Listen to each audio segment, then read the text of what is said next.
Welcome everybody to Everything House Music and More. And today's guest is the one and only Steve Miggedy Maestro. What's happening, Steve? Salutations, my brother Maurice. How you, bro? Man, thank you for being a part of the show, brother. I appreciate this. For sure. So let's get into it. Yep. House has evolved and we know it's a feeling. Can you technically define what is Chicago house? Sure. House is that 909 in front of everything. I think that was what differentiated. Oh, wow. Just playing the record with the break and then having that boom, boom, boom underneath it, and the whole drum machine. Where as a traditional drummer, there was things that you couldn't do that 909 allowed you to do with the claps and the snares, and that just made it a whole special electric feeling. So, oh wow, okay. 909, yep. That's you're straight 909. Huh? Rolling, that's baby. defined what Chicago house is. That's what it is, baby. Okay. So, what year did you become aware of house culture and how? So I was a radio child, right? And I was made aware of it through the Hot Mix 5. Right around 1980, 81. So were you spinning at that time? Yeah, I was DJing, but I didn't learn how to mix up until like around that time, around 80, 81. Okay. And the first person I heard was Ralphie Rosario. Ralphie the Raz Rosario. Yes. So before it was house, I was learning all that stuff. And then when house became part of the lexicon was when I started going to Whitney Young. Okay. I went to Whitney Young 81 to 85. So someone pointed out to me that these certain records are house records, right? Right. You know, Farley was playing all them joints and so that was like the Italian disco and all that stuff too, right? For sure. Yeah. Mm-hmm. Okay. Mm-hmm. All right. And so, when did you start DJing, and how did that progress into doing it professionally? So, because I know you came on the scene kind of late on radio. I did. And I know you went into the service, correct? I did. All right, so let's go back to when did you start DJing, and then when did that turn professionally? I've been DJing since I came out the womb, man. That was it wasn't nothing. Started, you know, from a shorty Mac. I was scratching my dad's records when I was little. You know how strong baby fingers are. I used to get my butt beat because I was scratching my dad's records. So I've been DJing my whole life, right, up until the time when I started to learn how to mix. So my first professional joint was when I was in the service. Okay. I was stationed at Fort Campbell, Kentucky. Okay. I was stationed at 2nd and 502nd Infantry Barracks, and the club was Air Assault Club was right across the street from my barracks. Right. So I started at 18, 19 years old, and the difference was I had hip hop and R&B, you know, Alexander O'Neal, right, and not only that, 2 Live Crew was out at that time. Okay. Go-Go was also big at that time. So right, I learned through house music how to blend all of those musics together. You know, progressively, starting off slow and moving all the way up. So did you play disco at that time too? Yes. Or was it just the regular? Yes. Italian. So you did play disco too? Yes, I played disco and house music and all that stuff. Okay, so going back, that's like 81, 85, you said? Yeah, that was 81, 85. That was high school. Okay, so high school. So take me to like 85, 86 to like 90. Okay. Where were you at then? 86 to 91, I was at Fort Campbell in Germany. Okay. And I was spinning during that whole piece. Right. Right. So after that, 91 to 93. Okay. Where was I going? I was going to Roosevelt. No. I was going to DeVry. Then I went to Columbia, and I was working at Coconut Records. Then I got on WGCI. Oh, wow. So that's what I was going to ask you. Yep. When did you first get on radio? Yeah, that was late 93. 1993. Yep. Okay, so when you got on radio, how was that transformation? Like, who got you on radio at the time? It was a contest that they threw out to spin alongside Mike Dunn. Oh, wow. So, and then I wasn't playing house music. They wanted me to play hip hop and R&B, which was fine with me at that time. Wow, okay. Yep. Okay. So I first started out that way. And then they made some changes, and then they made me the main guy. And then one day I snapped and did all house music, and the ratings went through the roof. I got fired for a week, and I got rehired a week next. So was Elroy the program director at the time? Yes, he was. So that's I'm glad you talked about that, because I had an interview with Mike Love before. Mm-hmm. And I was asking him, since you're at radio and you know this, how was the love for house music at radio at that time, especially knowing that Chicago is mostly a house predominant Right. type of music feel and group, a genre out here. Correct. What was their approach from the music programmers, and producers and all that from at the radio station? Okay, so Elroy's thing was to make it familiar. Okay. And I was like, yeah, you're absolutely right. But the terms of familiar depends on what genre. He wanted radio familiar. And that wasn't Club 107.5. Club 107.5 wasn't necessarily radio familiar music. Okay. It was culture familiar, right? Right. So that was our argument back and forth. There was tracks that I would play that he was like, what is this? I'm like, brother, trust me. Right. Trust me when I tell you this is going to work. And then the ratings proved So you had to fight to play some records that was on there. Absolutely. And then when they proved that it was good, that he continued to let you play those records. So we got to an agreement where he had me do old school lunch mixes, familiar stuff, Okay. during the week, and the Right. trade off was I could get to program what I wanted for Club 107.5. So that was our little bartering. Okay. So Club 107, it was just is you and Mike Dunn or just you yourself? It was just me. Okay. Yeah. At that time. Yeah. Wow. Okay. So were you completely free to program your own mixes, and how was house received? When you was programming it into your sets. Yes and no. Yes and no. Go ahead and explain that. A lot of times I would probably know about this now. I would fudge the cue sheets. So it would be a Stevie Nice. Wonder song, Right. and I would put a familiar title in there, and it'd be something else. So I don't know if he was necessarily checking it all the time, but Right. my main concern was the consumer, because I had to go home. I had to go to the streets. You know what I'm saying? So Right. and then these people knew I was on the radio, so I would get these feedback Right. like, "Yo, run some old school." And our situation was unique because we also had a large old school fan base Right. for WGCI, which Correct. is Correct. you know what I'm saying? It was Right. young 18 to 24, Yeah. right? So with that pattern on with the numbers, it became another phenomenon altogether. Because so our station was one of many corporate situations. Right. We belonged to a TV group called Gannett. Right. So we were the only radio station, and we didn't have the rules that Clear Channel would come to follow later, Right. as far as how we should format. So as long as we was getting the numbers, Yeah.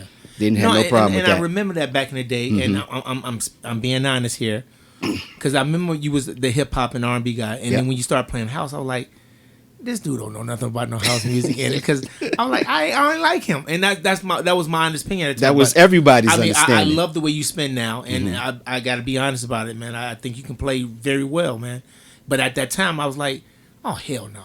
I'm like, what the hell is he doing? Yeah, it was definitely a transition Yeah. type of situation. Yeah. So I had to get out of what he was talking about, Right. and pull more into what I was talking No, I about. get you. It's You radio, know what I'm so saying? I mean, people that don't know who wasn't on radio, they don't understand that, and I get it because I was on B96. That's so exactly what it was. I understand what you're saying. That's and, exactly what it was. when you're on there, you think people think like, well, why don't anybody just do this? I get it. Yeah. I get it. It's corporate, man. Not as simple as you think. Right. So, do you feel like you broke any records on Chicago? I'm sorry. Do you think you broke any records on the radio in Chicago? And if so, name some. I was pulling a lot of the house, because I understood where Elroy was trying to go. Now, people think that he didn't like house. Right. That was not true. He very much did like house. It was just a matter of programming and coming up with this information for shareholders. Right. So with radio, commercial radio, it was really more about marketing and advertising. Right. They could sell hip hop because it had a culture behind it. It was visual. They had videos behind it. You could see the clothes. You could see what they was drinking. I gotta say that house culture had the same thing. The only thing we didn't have was the videos. But I must say, before Elroy came into the situation, GCI was playing house rec, communicate. You're right. Like this. You're right. They supported the house culture and the Correct. house scene. It's just I believe when he got in there, they wouldn't support, even though they would make money from us. They did not support us. You're absolutely right. Yeah. And being that Elroy wasn't from here and he didn't understand the culture. Right. But again, it's culture versus corporate. Yeah. And he was really swinging on the corporate side. So Yeah, it we just needed somebody that really had balls enough to be like, I'm gonna do that. that was me. Yeah. So I went with the red marks on the checks and the meetings and all this other stuff. Let's Steve, what Right. is this you're playing? I don't Right. understand. I was like, man, Elroy, trust me. So you had a lot of pushback from him. A lot. At least Wow. the first year. It was a lot Wow. of he didn't understand it, and I was trying to get him to understand it. We would do boat parties, mind you, and I would Right. play this music so I could show him That it works. Yeah, and so a lot of stuff that he started play Love Injection. He started Okay. to play All I Do. And speaking of house records, so when I came in, he programmed Show Me Love. I remember doing a remix for that. Okay. He brought in the Percolator, brought in Brighter Days. So he was looking On at regular rotation? Yes. Okay. So he was bringing these records in, but again, when it came down to the shareholders and they didn't understand the culture. Right. So that was the pushback that he was getting, that he was relaying to me. Right. So Right. I'm a 4-hour in a 24-hour station, R&B station, 7 days a week. So I was grateful that I was able to do Right. that. Okay. You know what I mean? So a lot of the original house crowd became disconnected in the 90s. Yep. Some people would say that you and Bulu led the resurgence of old school house era. Sure. Can you talk about what year and what you felt that was happening during that time? Sure, it was definitely 94. Definitely 94. That I brought, because that's when I felt more empowered Okay. to do. And then a lot of things had happened. Doug Banks left. Right. Tom Joyner left. So yeah, we're talking about just for radio because Yeah. the scene was going on in the clubs and everything else. For sure. Underground. For sure. We're just talking about radio. For sure, Yeah, for go sure, ahead. for sure. So, yeah, we had definitely brought back the me and Bulu definitely brought back the old school feel a Yeah. lot, because it was definitely the energy was missing at that time. Absolutely, you know? absolutely. I think it definitely happened like that, and that's what I was going to say. That a lot of time the radio station would throw these big house events. Sure did. I mean, promoted tremendously, and there'd be thousands Huge. of people there. Congress, And- all right. of that. Mhm. And I would get mad because I did that's when Facebook first came out, I believe, and I did a rant because they wanted to take the mixes off the show. Yeah, they did it too. Right. And I was pissed off because I'm just like, you would make money from us. You Yep. would promote us and sell us and do all these other things, but you won't support us and keep it. And then you wanted to take it away from us. It's exactly what they did. And, so and that's the problem I have, because hip hop culture, they had people supporting that. They had programs supporting that. The DJ supported, and they pushed that. yeah, They know that this is Chicago and this is our music, our genre. We created it here. True. And they wouldn't push it like that. No. And it's just sad because, I mean, I know you went into the meetings and talking to them, and all the time. was they saying anything else like that we should know?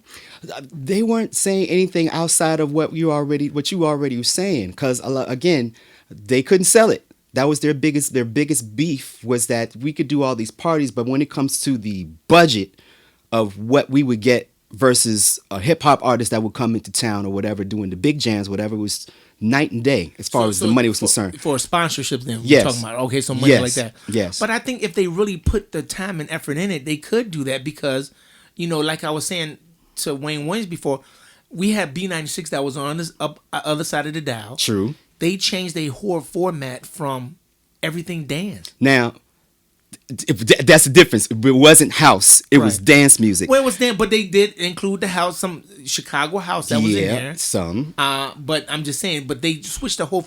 But at least they supported it. Yeah, and again, that was different companies. So Right. that was Emmis, right? Right. So when they pulled all the house mixes off the radio, that's when Clear Channel came into the Yep, situation. So yep. it wasn't the radio station Right. per se, Yeah. because everybody within the radio station that worked there was Right. all for house. Yeah.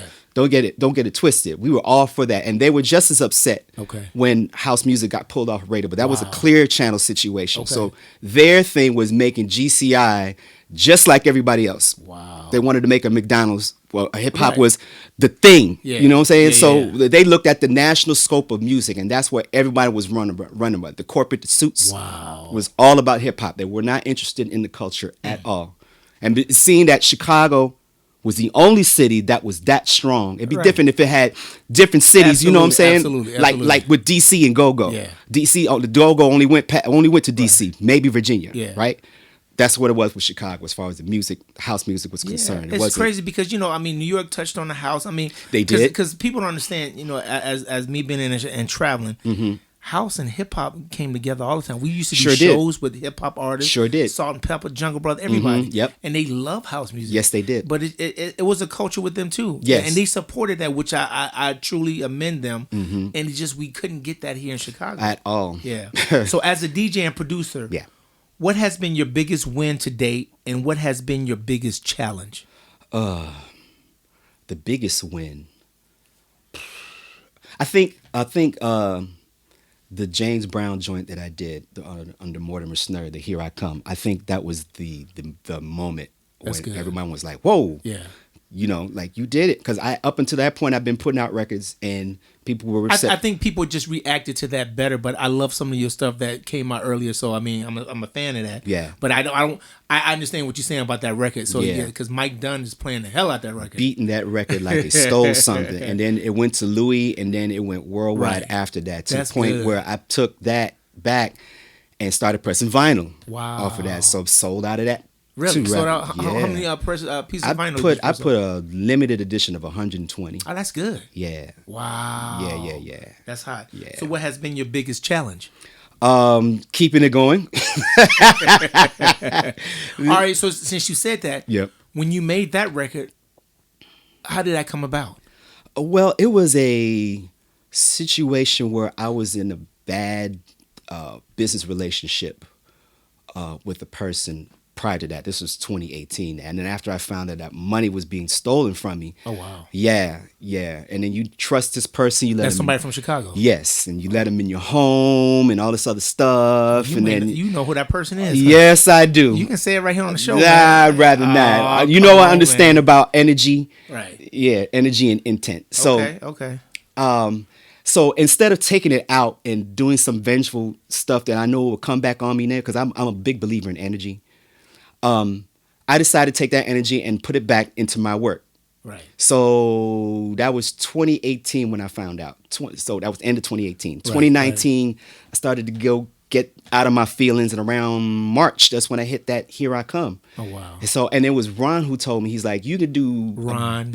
I'm sorry, Ron Carroll. Okay, Ron Carroll. Ron was like, you could do 1 billion records. It's who you do records with. So I was like, okay, I'm gonna put it on your label. How about that? So he's like, cool. So I didn't think it was going to be that big, maybe around Chicago people, because it's James Brown, right? Right. But then Mike got a hold of it, and he played at the Chosen Few picnic, brother. And that's what sparked it Oh right there. man. Yeah. I mean, that's a great record, brother. And I think, that's gonna hold history for you right there, brother. Thank you. So, do you think house would ever be mainstream for Black people? And do you think it should be? I think it should be, because we had records back in the day that were about the same tempo, you know, with the Whispers and the Rick James and the Shalimars, which I think is just, all of that is just an extension of the R&B dance records that we were playing in the day. Back in the day, to me, house music is just an extension of the disco and the 12-inch records that we were playing. So I think it will always have a place with Black people. Okay, so what are your thoughts about house music for the future of the kids that's coming up? Because our generation is getting older. Yeah. We transitioning, man, and it's only sure that we're getting older and we're gonna grow out of this. Sure. What do you think about the younger generation with our type of music, like soul type of house music? I'm seeing a lot of kids starting to come up now, spinning, and they have parents who are well versed in house music. And these, like J Star, Right, and Amir, and Just One. These kids are coming up, and they know the classics, and they're into the new stuff too. Yeah. So I think that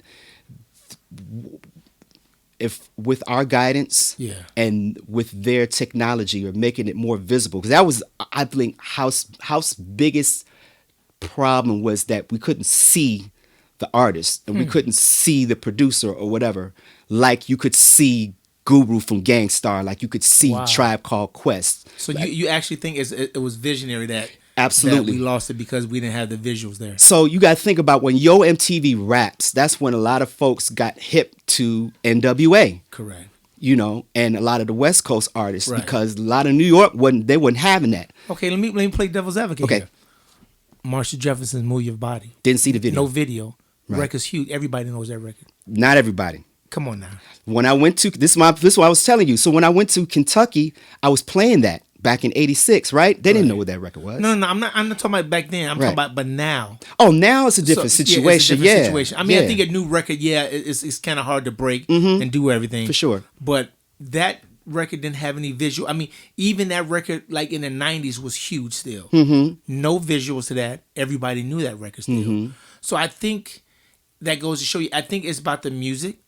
I think it's about timing. Yeah. And I think it's about somebody really pushing and being behind it. Because I just don't see just.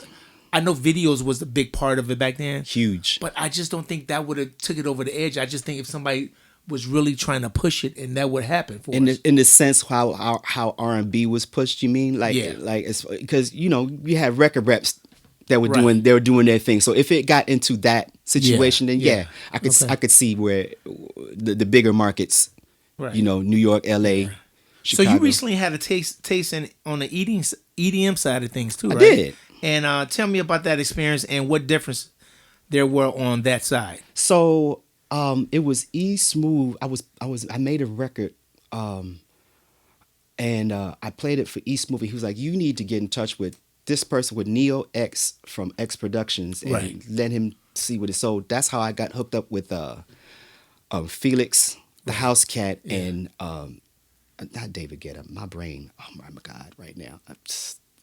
It'll come to me.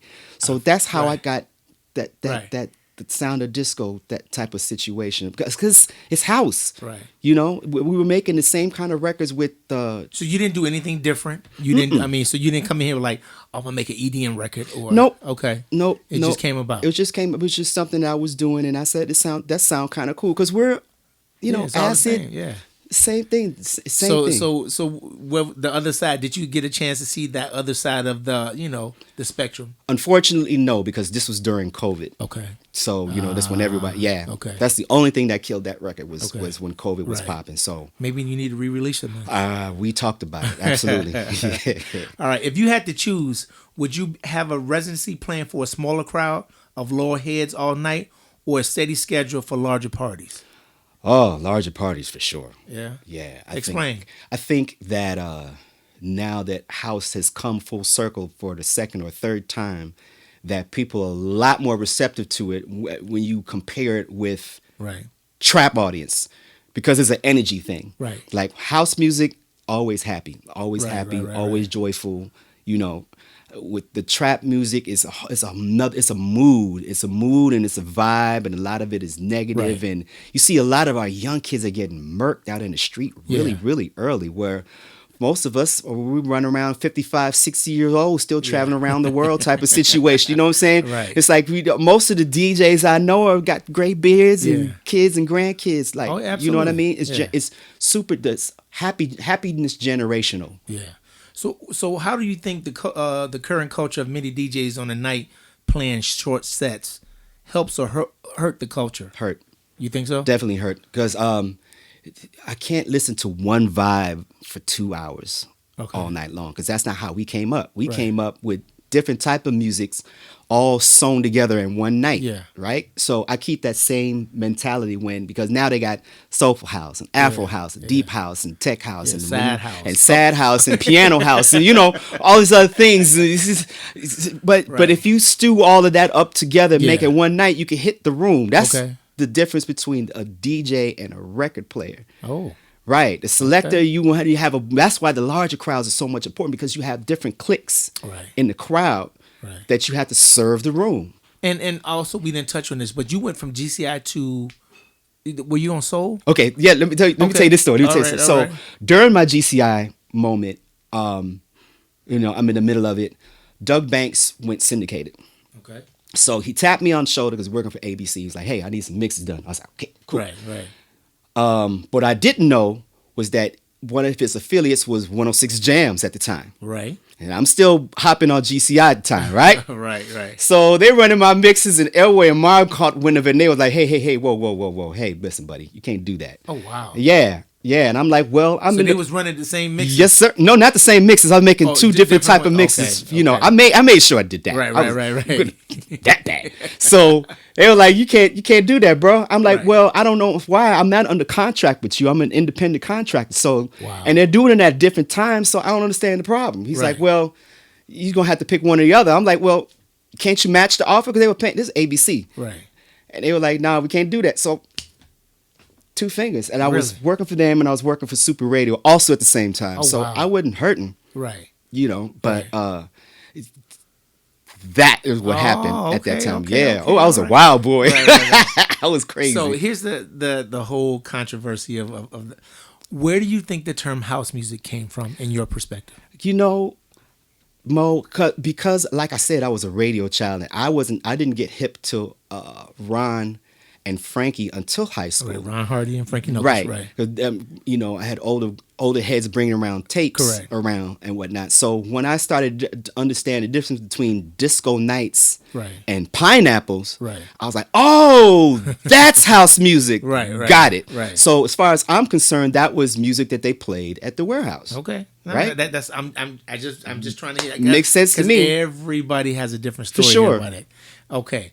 So Steve, what's your end goal and what are you working towards, and how do you think being in Chicago help or hurts? Living in Chicago helps a lot. I think for me, it keeps me grounded because we have so much talent out here doing so many great things, right? And beyond just the music and people Right. going back into the community Right. and people doing tours and mentorship and this video stuff. This is great right, here. Right. I love appreciate documentaries. It's great. Yes. I love it. Okay.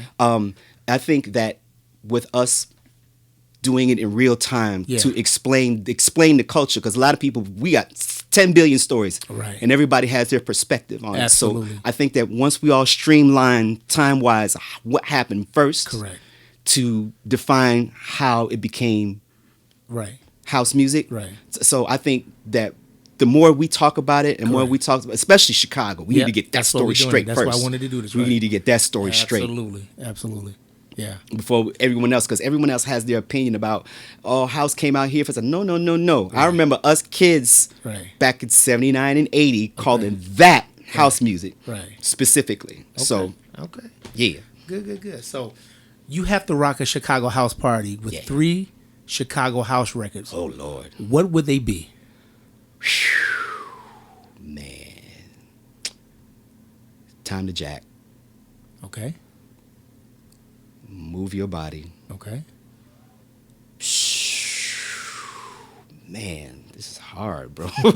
Just one more, brother. I had to think about, immediate impact when Right. I'm out playing, Right. right? I would say, would you believe it's house?